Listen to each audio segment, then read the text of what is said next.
Hello students, स्वागत है आपका अपने चैनल पर सरल शिक्षा। ठीक है, आइए आज आप देखते हैं क्वांटिटेटिव एप्टीट्यूड का टॉपिक एवरेज औसत। ठीक है, ये हिंदी मीडियम और इंग्लिश मीडियम दोनों के लिए रहेगा। आपको बहुत सारे लेक्चर्स यूट्यूब पर अवेलेबल हैं जो कि आपको शॉर्ट ट्रिक्स के माध्यम से कई सारे क्वेश्चंस कराते हैं। ठीक है, लेकिन उन बच्चों के प्लेटफॉर्म का क्या होगा जिनके पास कोई भी साधन नहीं है, जिनने कभी कोचिंग नहीं की है, तो उनके लिए हम एक ऐसा प्लेटफॉर्म लेके आए हैं जो बेसिक से शुरू करेंगे सारा का सारा सिलेबस और उसको हाई पीक पॉइंट तक जाएंगे। बिल्कुल जैसे आप क्लासरूम में कोचिंग करते हैं, बिल्कुल वैसे ही हम यहाँ यूट्यूब पर उसको शुरू करेंगे। ठीक है, शॉर्ट ट्रिक्स उनके लिए ज़्यादा अच्छी होती हैं जो पहले से कहीं ना कहीं क्लासेस ले चुके हैं या पढ़ चुके हैं, लेकिन हम यहाँ बेसिक से शुरू करेंगे ताकि जो बच्चे बिल्कुल नए हैं, जो बिल्कुल जिन शून्य से शुरू करेंगे और आगे की ओर बढ़ेंगे, ताकि उनको भी फ़ायदा मिल सके। जिनके पास पैसे नहीं हैं, बड़ी बड़ी कोचिंग्स में जाने के साधन नहीं है और बड़े बड़े शहरों में रहने के लिए भी दिक्कत आती है। ठीक है, तो हम आज शुरू करेंगे, बिल्कुल बेसिक से शुरू करेंगे। आपको कहीं भी कोई समस्या हो आप कमेंट सेक्शन में जाके उसको कमेंट करके पूछ सकते हैं। ठीक है, बिल्कुल बेसिक से करेंगे, कोई डरने की ज़रूरत नहीं है, बिल्कुल ईजी है। सबसे सिंपल टॉपिक है मैथ का अपना औसत। ठीक है, एवरेज देखते हैं। पहले इसकी कुछ बेसिक थ्योरी है, पहले वो समझते हैं। औसत क्या है? औसत का आपने फॉर्मूला पढ़ा होगा, ये औसत बराबर औसत इक्वल टू सभी प्रेक्षणों का योग। ये हिंदी मीडियम वाले भी लिखेंगे, इंग्लिश मीडियम में भी मैं बता दूंगा। और सभी प्रेक्षणों का योग अपॉन, ठीक है, प्रेक्षणों की संख्या। ये आप किताबी ज्ञान पर ना जाके ज़्यादा इसको सिंपल समझेंगे अभी हाल। ठीक है, प्रेक्षणों का योग अपॉन प्रेक्षणों की संख्या, इसको प्रैक्टिकली समझते हैं। इंग्लिश मीडियम वाले देखो, देख लें जरा एक बार क्या होता है। Average equal to sum of all values, मतलब जो भी आपकी वैल्यूज दी होंगी वो किसी भी टर्म्स में हो, वो किसी स्टूडेंट की मार्कशीट के नंबर्स हो, वो किसी जनसंख्या का मैटर हो, कुछ भी हो, आप उनको सबको सम करेंगे और वो कितने लोगों का डेटा है उसको हम अपॉन में लिखते हैं। ठीक है, सम ऑफ ऑल आइटम्स लिख लेते हैं। ठीक है, या ऑल टर्म्स लिख लेते हैं। ठीक है, टर्म्स भी लिख सकते हैं, तो टर्म्स लिखा है अपॉन नंबर ऑफ टर्म्स। ठीक है, पब्लिक आइटम्स कुछ भी लिख लीजिए, कुछ दिक्कत नहीं है। सिंपल सा तरीका देखते हैं हम इसको, हम इस तरीके से इसको फाइंड करने की कोशिश करते हैं। एक सिंपल तरीका लिखते हैं, एवरेज इक्वल टू, इसको हमने मान लिया समेसन एक्स अपॉन एन। ठीक है, ये जो है सभी प्रेक्षण जो है हमने माना हमारे ये हम लेके चले हैं, ये हमारे x1 फॉर्मूला लगा है, ये x2 x3 x4 और ये xn तक जाएंगे। ये क्या है x1 x2 x3 x4 xn? ये हमारे वो प्रेक्षण है या वो आइटम्स हैं या वो टर्म्स हैं नंबर की टर्म्स में जिनको हम ले रहे हैं। जैसे मान लो आपके एक मार्कशीट में नंबर है, 5 सब्जेक्ट हैं आपकी 12th की मार्कशीट में या 11th की मार्कशीट में, तो आपको 5 सब्जेक्ट में अलग अलग नंबर मिले, तो एक हिंदी भी होगा, इंग्लिश भी होगा, फिजिक्स, केमिस्ट्री और मैथमेटिक्स या बायोलॉजी जो भी हो आपका, तो उन पाँचों को हमने दिया x1 x2, ये सब्जेक्ट्स के नाम होगा एक तरह से। तो अगर हम उनके औसत निकालने की कोशिश करते हैं तो उनके मार्क्स हमने इनको टर्म्स में दिया है x1 x2 x3 x4 x5। मान लो 5 सब्जेक्ट हैं, उसके अलावा आपकी सब्जेक्ट की संख्या कितनी हुई? 5, तो वो n की वैल्यू हो गई आपकी क्या? 5। ठीक है, तो हमने उनको जोड़ेंगे तो उनका ये समीशन है, सम का सिंबल है, और उनको लिखा समीशन एक्स, मतलब सारे नंबर्स का ऐड जो आएगा वो आएगा यहाँ पर। ठीक है, एक प्रैक्टिकली एग्जाम्पल देखते हैं हम तो उसमें क्या होता है। ठीक है, इतना ये सिंपल सा बेसिक है इसका, इसके अलावा कुछ नहीं है। सारे स्टूडेंट्स के लिए बिल्कुल इनिशियल फेज से शुरू कर रहे हैं, इससे ज़्यादा इनिशियल आपको नहीं मिलेगा। ठीक है, सारे कंपटीशन में ये काम आएगा आपका, कोई भी कंपटीशन का एग्जाम हो। ठीक है, देखते हैं आगे इसमें क्या होता है।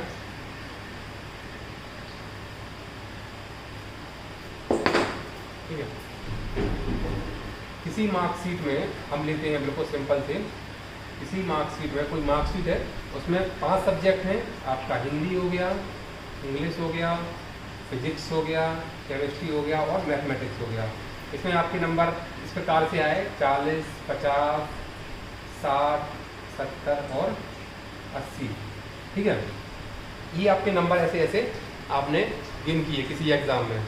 ठीक है, जो आपका एग्जाम है। तो अब हम इसका निकालने आता है कि इसका औसत फाइंड कीजिए, फाइंड द एवरेज, औसत निकालिए, ठीक है, फाइंड द एवरेज, ठीक है। तो कैसे निकालेंगे हम, देखते हैं जरा, बिल्कुल सिंपल, सबको पता है कैसे निकालते हैं। इन सबको हम जोड़ेंगे, देखो उसमें औसत का जो हमने पीछे फॉर्मूला लिखा था आपका, उसको लिखते हैं वापस से, समेशन x अपॉन n।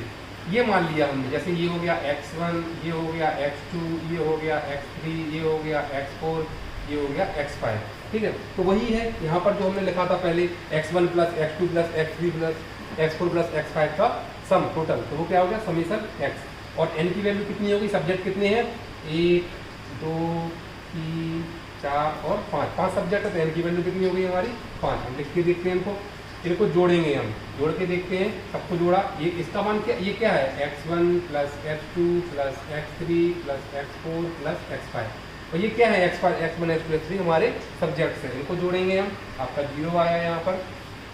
ये कितने हो गए आपके, 6 5 11 4 15 15 और 7 यहाँ पर 22 22 और 8 300, ठीक है। तो हमने इसको लिया 300 अपॉन n की वैल्यू कितनी है 5, इसको हमने कैंसिल किया, तो आपके ये आ गया यहाँ पे 60, तो आपका एवरेज कितना आ गया 60, ठीक है, आपका एवरेज आ गया इसका 60।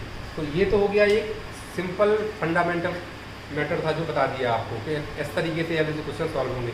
अच्छा, अब एवरेज का कोई भी क्वेश्चन आएगा आपका, वो सब कुछ इसी पर डिपेंड है, इसके अलावा इसके बाहर आपका कुछ भी नहीं जाएगा। या तो उस क्वेश्चन में ये मिसिंग होगा, या ये मिसिंग होगा, या इसका कहीं ना कहीं किसी रिलेशनशिप में उसका यूज करेंगे हम, ठीक है। कितना भी हाई लेवल का क्वेश्चन आ जाए आपका, कुछ भी आ जाए, ये 3 के अलावा कहीं कुछ नहीं होना है, इन 3 का ही यूज होना है, इसके अलावा कोई फॉर्मूला नहीं होता, और सबका कुछ नहीं होता है, इन्हीं 3 को आपको यूज करके सारे आंसर निकाल लेंगे, ठीक है। एक क्वेश्चन लिखेंगे हम, उसको देखते हैं फिर। हेलो स्टूडेंट्स, देखिए ये क्वेश्चन है आपके सामने, पहला क्वेश्चन औसत का, देखते हैं हमको कैसे सॉल्व करेंगे। आप एक बार इसको पढ़ लो। किसी परीक्षा में 8 विद्यार्थियों द्वारा प्राप्त अंकों का औसत 51 है, 51 है तथा अन्य 9 विद्यार्थियों के औसत अंक 68 है, तो पूरे 17 विद्यार्थियों द्वारा प्राप्त अंकों का औसत है। 4 ऑप्शन है आपके सामने, 59, 59.5, 60 और 60.5। सारे एग्जाम्स में क्वेश्चन ऐसे ही आते, 4 ऑप्शन आपके सामने रहेंगे, जो भी आप सॉल्व करेंगे उसके अनुसार आप टिक करेंगे आंसर्स को। और जल्दबाजी में क्वेश्चन को सॉल्व करने के चक्कर में कई बार हम ऐसे ऑप्शन टिक कर देते हैं कि वो गलत आंसर भी हमें ऑप्शन में मिलता है, ठीक है। तो थोड़ा केयरफुली करेंगे। पहले आप सबसे पहले आपको एक्यूरेसी लाना है, उसके बाद स्पीड बढ़ाना है। बच्चों पे होता क्या है कि वो पहले क्या करते हैं, स्पीड बढ़ाने में फोकस करते हैं, ना कि एक्यूरेसी पे, और वहीं से सारा काम गड़बड़ हो जाता है, ठीक है।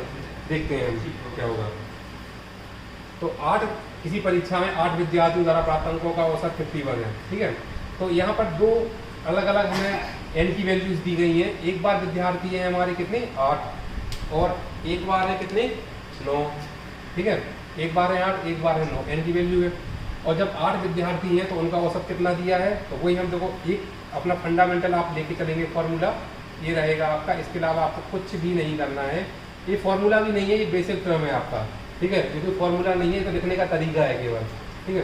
देखते हैं हम इसको, हमें औसत कितना लिया है, दिया है यहाँ पर 8 दिया है पहले केस में, 8 इक्वल टू इसकी वैल्यू क्या है वो निकालेंगे हम, ठीक है। समीशन x हमने ले लिया, n की वैल्यू सॉरी यहाँ पर 51, ठीक है, जो है क्या नाम है इसको दिया, औसत जो है 51 है, एवरेज की जगह पे एवरेज, n की वैल्यू कितनी है 8, ठीक है। ऐसे हम दूसरा लिखेंगे, तो उसमें कितना है हमारा औसत कितना दिया है 68, तो 68 इक्वल टू, ठीक है। यहाँ पर हम ले लेते हैं समीशन y। कंफ्यूजन ये कोई मैटर नहीं करता है, ये तो केवल अभी एक टर्म ले रहे हैं ताकि इसकी वैल्यू निकाल के इसका यूज कर सकें कि समीशन y मतलब हमने एक अलग आइडेंटिटी ले ली ताकि आप कंफ्यूज ना हो। अगर हम यहाँ चाहे समीशन x लेंगे तो आप कंफ्यूज आएंगे कि समीशन x बराबर है, उनको इक्विवेलेंट करके उनको सॉल्व करने की कोशिश करने लगेंगे, वो सब हमको नहीं करना है, ठीक है। तो यहाँ पर n की वैल्यू कितनी है 9, ठीक है।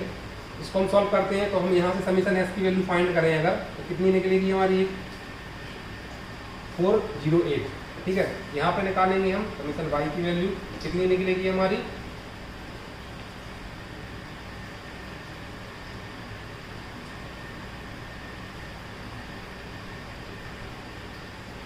612, ठीक है। ये हो गई आपकी 612। और ये आपका समेसन है, समेसन वाई आ गया। अब उस क्वेश्चन में पूछा है कि टोटल जो विद्यार्थी हैं उस परीक्षा में बैठने वाले उनकी संख्या कितनी है, 17। इसमें दी हुई है, अगर नहीं भी दी होती तब भी हमें पता है कि सारे विद्यार्थी कितने हैं, ये 8 और 9 कितने हो गए, 17। तो हमसे पूछा है कि आप बताइए कि इन 17 विद्यार्थियों का औसत क्या होगा, ये निकालना है हमसे। ये पूछा है कितना होगा। तो अब चूंकि हमें पता है कि 17 विद्यार्थी जो हैं तो हम पहले निकाल चुके। 8 विद्यार्थियों के द्वारा प्राप्त कुल अंक कितने हो गए, 408। 8 विद्यार्थियों के द्वारा प्राप्त कुल अंक 408 और 9 विद्यार्थियों के द्वारा प्राप्त कुल अंक जो 9 स्टूडेंट्स हैं उनने कितने जो नंबर उनने गेन किए हैं, उनके आए हैं, वो कितने टोटल 9 स्टूडेंट्स के 612। अच्छा, यहाँ पर एक चीज़ आपको क्लियर करनी है, यहाँ पर कंफ्यूज नहीं होना है। ये किसी एक स्टूडेंट के नंबर नहीं है, ये 9 अलग अलग स्टूडेंट्स हैं, उनके कुछ मार्क्स सबने अलग अलग गेन किए हैं, उन सबका जोड़ है, सबका समेसन है। ठीक है, जैसे यहाँ पर 8 स्टूडेंट्स हैं, 8 अलग अलग स्टूडेंट्स हैं, उन 8 ने अलग अलग नंबर गेन किए, उनके नंबर आए मार्कशीट में कोई, और उनको नंबर को ऐड किया गया है। ये किसी एक पर्सन के नंबर नहीं है। तो अब हम देखें अगर, तो ये 8 और 9 कितने हो गए हमारे, 17 हो गए हैं। तो ये 17 हमने n की वैल्यू यहाँ पुट कर दी, n की जगह पे हम n की जगह m करेंगे पुट। ठीक है, औसत हमें निकालना है, क्वेश्चन में दिया गया है। अब यहाँ पर जो वैल्यू आएगी वो क्या आएगी, देखते हैं हम जरा। तो ये 408 और 612 का जोड़, इनका सम आएगा। क्यों आएगा, क्योंकि 17 विद्यार्थी हमने जब यहाँ पे n की वैल्यू जोड़ के लिखी है तो यहाँ पर 8 विद्यार्थियों के कुल अंक प्लस 9 विद्यार्थियों के कुल अंक। तो 8 विद्यार्थियों के कुल अंक कितने हैं, 408 प्लस ये हो गया अपने 612, इसको जोड़ देंगे हम, कितना आ जाएगा हमारा,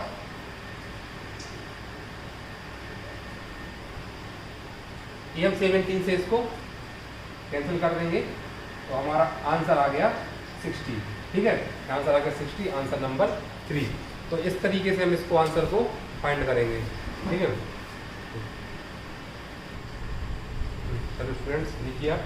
नेक्स्ट क्वेश्चन है अपना, किसी कार्यशाला में कार्य करने वाले सभी श्रमिकों का औसत वेतन 8000 है। इनमें से 7 तकनीशियनों का औसत वेतन 12000 तथा शेष श्रमिकों का औसत वेतन 6000 है। इस कार्यशाला में कार्य करने वाले श्रमिकों की कुल संख्या क्या है।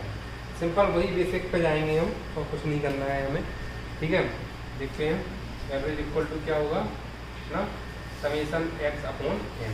ठीक है, x ये लेके चल रहा है। अब इसको a b c d जो भी आपको लेना, वेरिएबल ले लो, कुछ भी ले लो। ठीक है, हमने इसको a ले लिया, मतलब सब टर्म्स जोड़ी, उनको a1 a2 a4 x1 x2 x सबको जोड़ के हम उनको समेसन a मान लिया। ठीक है, क्यों माना है अभी बताएंगे। ठीक है, श्रमिकों की कुल संख्या क्या है, तो हमने देखो उसमें कुल संख्या निकालने को पूछा है। ठीक है, कैसे निकालेंगे, तो कार्यशाला में कार्य करने वाले सभी श्रमिकों की औसत वेतन कितना है, 8000। ठीक है, तो औसत वेतन 8000 है। तो यहाँ पे हम रखे देखें, सबसे पहले टर्म में करके देखें हम, तो औसत वेतन कितना आ गया, 8000। ठीक है, ये समेसन है। और यहाँ पर एक चीज़ मिसिंग है, यहाँ पर सभी श्रमिकों की कुल संख्या नहीं दी गई है, तो इसको हमने x मान लिया। ठीक है, इसको हमने x क्या है माना है, ये सभी श्रमिक हो गए। ठीक है, ये हमारी जो होगा वो क्या है, सभी श्रमिक, ये सभी श्रमिक हो गए x। ठीक है, नेक्स्ट दिया है उन सभी श्रमिकों में से, ठीक है, इनमें से 7 तकनीशियनों का औसत वेतन। ठीक है, आप देखें करके एक बार, आपके पास टोटल कर्मचारी कितने हैं, x, टोटल जो आपके एम्प्लॉयज़ हैं वो है x। वैसे 7 हो गया टेक्नीशियन, 7 हो गया टेक्नीशियन, और अब 7 के अलावा जो बचेंगे वो क्या होंगे आपके अन्य कर्मचारी, अन्य जो एम्प्लॉई है वो हो गए, जो अदर्स एम्प्लॉई है वो हो गए सारे। तो अब जैसे क्या बचेगा यहाँ पर 7 के अलावा, छोटी छोटी गलतियाँ हो जाती हैं। तो हम देखें, जैसे मान लो हमारे पास 100 रुपये हैं, और 100 रुपये में से अगर हम 20 रुपये किसी को देते हैं तो 100 माइनस 20 कितना बचा, 80 रुपये। वही सेम फंडा है, टोटल है x, 7 उसमें से अलग हो गए, तो कितने होंगे यहाँ पे x माइनस 7। ठीक है, तो यहाँ पे आपने आ गए x माइनस 7 ये हो गए। तो अब यहाँ पे लिखा है आपका कि 7 टेक्नीशियन है आपके, तो 7 टेक्नीशियन। ठीक है, इनका कुल वेतन निकाल लेंगे हम ताकि हमें इजी हो जाए। 12000 इनका औसत है 12000, तो यहाँ से हम निकालेंगे इनका कुल वेतन, तो ये हमारा आ जाएगा समेसन b इक्वल टू कितना हो जाएगा आपका 12000 इंटू 7। ठीक है, और फिर अपना आएगा औसत वेतन जो है अन्य श्रमिकों का वो है 6000। ठीक है, तो हमने उसको मान लिया समेसन c अपॉन कर्मचारी कितने हो गए अपने, ये एम्प्लॉई है वो है x माइनस 7, यहाँ से निकाला हमने। ये हो गए आपके टेक्नीशियन,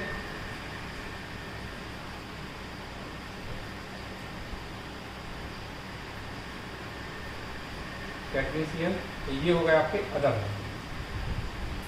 एम्प्लॉय, ठीक है, ये आपके अदर एम्प्लॉय होगा, ठीक है, ये वाले, तो ये होगा आपके क्या टोटल एम्प्लॉय, ये टोटल एम्प्लॉय है। यहाँ पे सॉल्व करते हैं हम, ठीक है, कैसे सॉल्व होगा इस क्वेश्चन को। तो देखो जरा, ये जो कर्मचारी हैं 7 और x माइनस 7, 7 और x माइनस 7, इनका जो टोटल वेतन होगा, जो टोटल सैलरी होगी, वही जो टोटल कर्मचारियों की सैलरी के बराबर होगी। करके देखते हैं हम इक्वेशन में, सीधी सी बात है, करके देखते हैं। इसको सॉल्व किया, समीशन बी का मान कितना आएगा, एक्चुअल में है क्या, इसके द्वारा जो वेतन आ रहा है वो कितना आ रहा है, कोई समीशन है, इसके द्वारा आ रहा है समीशन बी, इसके द्वारा आ रहा है समीशन सी, तो summation B plus summation C equal to summation A, तीनों की वैल्यू निकाल के हम देख लेते हैं। तो करके देखते हैं यहाँ पर, summation B plus summation C equal to summation ए।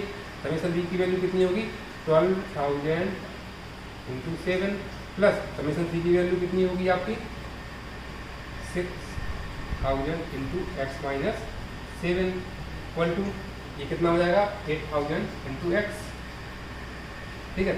इसको देखते हैं हम, इतना कॉम्प्लिकेट करने की जरूरत नहीं है, सीधा 6,000 हमने कॉमन ले लिया, हमने इसको 6,000 कॉमन ले लिया। तो यहाँ पे कितने बचे आपके, यहाँ पे 2 इंटू 7 प्लस यहाँ पे कितना बचेगा आपका x minus 7 equal to 8,000 X, 3 0 cancel, ठीक है। और यहाँ पे कितना बचेगा आपका, ये इसको मल्टीप्लाई करेंगे तो ये हो जाएगा 14 में से 7 माइनस किए हमने, तो कितने बचे 7, तो यहाँ पे आ जाएगा आपका कितना 7 प्लस एक्स, तो 6x plus 7 equal to 8x, ठीक है, इक्वल टू 8x, यही बचेगा, ठीक है। करके देख लेते हैं हम इसको, तो हमारा ये इसको भी कैंसिल कर दें, ये 2 से किया तो 3 टाइम्स, ये 4 टाइम्स, ठीक है, इसको मल्टीप्लाई किया तो 3x plus equal to 4x। इसको आगे सॉल्व करते हैं, 4x में से 3x जाएगा अपना, बचेगा x इक्वल टू कितना हो जाएगा 20, पर यही हमारा आंसर हो गया। कर्मचारियों की संख्या कितनी हो गई 21, ये कितने आ गए आपके 21, तो आपके 7 कर्मचारी ये हो गए, और 7 में आपने 21 में से 7 ही हटा दिए, तो कितने बचे 14। तो अगर आपसे कोई भी क्वेश्चन पूछे, इसमें आगे पूछते मान लो कि अदर एम्प्लॉई हैं, उनकी संख्या क्या है, तो वो भी हम यहाँ से फाइंड कर सकते हैं। 21 माइनस 7 कितने आ जाएंगे, वो 14, ठीक है। तो ये क्वेश्चन कंप्लीट है आपका। नेक्स्ट क्वेश्चन देखते हैं आप, नेक्स्ट क्वेश्चन देखिए आप, नेक्स्ट क्वेश्चन है, दी हुई 7 संख्याओं में से पहली 4 संख्याओं का औसत 4 और अंतिम 4 संख्याओं का औसत भी 4 है। यदि सभी 7 संख्याओं का औसत 3 हो तो चौथी संख्या क्या होगी, ठीक है। देखो इस क्वेश्चन को पहली नज़र में पढ़ने पर, जब पहली बार स्टूडेंट पढ़ता है जो न्यू कमर है बिल्कुल, तो उसको थोड़ा कन्फ्यूजन लगता है कि 4 संख्याओं का औसत, मतलब संख्याएं यहाँ पर 4 हो गई, फिर यहाँ पर भी 4 हो गई, तो ये संख्याएं 8 हो गई, जबकि कुल संख्याओं की बात 7 हो रही है, ठीक है। या कुल संख्याएं 7 नहीं हुई है, इसको अपन समझते हैं सॉल्यूशन में कैसे करते हैं, ठीक है। तो देखो जरा इधर सॉल्यूशन देखते हैं। दी हुई 7 संख्याओं में से पहली 4 संख्या, तो संख्याएं तो 7 ही है टोटल, हमने माना जैसे संख्या हो गई A B C D E F, 1 2 3 4 5 6 7 8 9 10 जी, ये हो गई आपकी 7 संख्याएं, ठीक है। मान लो हमने ये एग्जाम्पल माना 1 2 3 4 5 6 7, ठीक है, 7 संख्याएं हो गई अपनी। अब उसमें लिखा है कि इन 7 संख्याओं में से प्रथम 4 संख्याओं का जो औसत है वो कितना है 4 है। तो प्रथम 4 हम माने, तो प्रथम 4 हमारी ये आ गई, इधर से देखिए आप जरा, तो प्रथम 4 क्या हो गई A B C D, प्रथम 4, इनका औसत कितना है 4, तो यहाँ पे n की वैल्यू कितनी हो गई 4, और एवरेज कितना हो गया इनका 4, ठीक है। अब हम अगला देखते हैं, अगला पॉइंट देखें, तो उसमें लिखा है अंतिम 4 संख्याओं का औसत भी 4 है। तो अंतिम 4 संख्याएं हमारी ये हो गई, और अंतिम 4 संख्याओं का औसत 4 है, तो देखो जरा इसका एवरेज कितना हो गया अपना 4, और n कितना है 4, यहाँ भी औसत 4 है और n भी 4 है। तो देखो जरा अगर जब हम इस तरीके से इसको ड्रॉ करके देखा हमने, तो यहाँ पर एक संख्या कॉमन आ रही है, वो कौन सी है D, चौथे नंबर की संख्या है, वही हमसे पूछी है, ठीक है। सिंपल सा बेसिक फंडा है, देखते हैं हम कैसे करेंगे। तो देखो सबसे पहले सॉल्व करना शुरू करते हैं। 7 संख्याओं तो चौथी संख्या क्या है, ठीक है ना।